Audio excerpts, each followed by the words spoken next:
ఇందులూరు నియోజకవర్గంలో అబ్బాయి చౌదరి వచ్చాడు అంటే ఉలిక్కు పడుతున్నారు ఈరోజు నేను ఈ నియోజకవర్గంలో అడుగుపెట్టాను, ఇంటి దగ్గర ఉన్నాను అంటే ఉలిక్కు ఎందుకు పడుతున్నారని అడుగుతా ఉన్నా. ఏంటి మీరు మాట్లాడుతున్నటువంటి మాటలు, మీరు చేస్తున్నటువంటి చేష్టలు ఏంటి? ఈ నియోజకవర్గంలో మీకు అధికారాన్ని ఇచ్చింది ఈరోజు ప్రజలకు మంచి చేయడానిక, కేవలం అబ్బాయి చౌదరి అనే వ్యక్తిని టార్గెట్ చేయటమే ఈరోజు వీళ్ళకి అధికారం వచ్చినట్టుగా ఉంది ఈరోజు చూస్తూ ఉంటే. ఈరోజు ఈ నియోజకవర్గంలో అబ్బాయి చౌదరి అనుచరుల్ని వైఎస్ఆర్ కాంగ్రెస్ పార్టీ నాయకులు మీరు పెడుతున్నటువంటి ఇబ్బందులు, అనేకమైనటువంటి కేసులను ఎదుర్కొంటూ ఉన్నాం.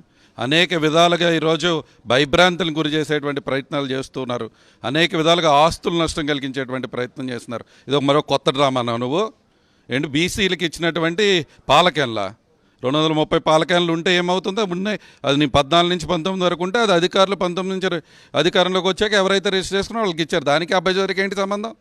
ఈరోజు మా వైఎస్ఆర్ కాంగ్రెస్ పార్టీ ఈరోజు మేము చేసిన అభివృద్ధిలో పోటీపడు, లేకపోతే మేము చేసినటువంటి సంక్షేమంలో పోటీపడు అంటే పాలకేళ్ళు పోయినాయి అని చెప్పి భుజాలు తగులుకుంటావండి నువ్వు.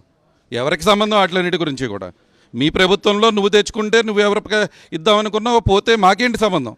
వేసుకో, కమిటీలు వేసుకొని వేసుకుంటావో, దానికి ఎవరో కూడా ఇక్కడ అదిరిపోయి భయపడిపోయేటువంటి పరిస్థితి లేదు.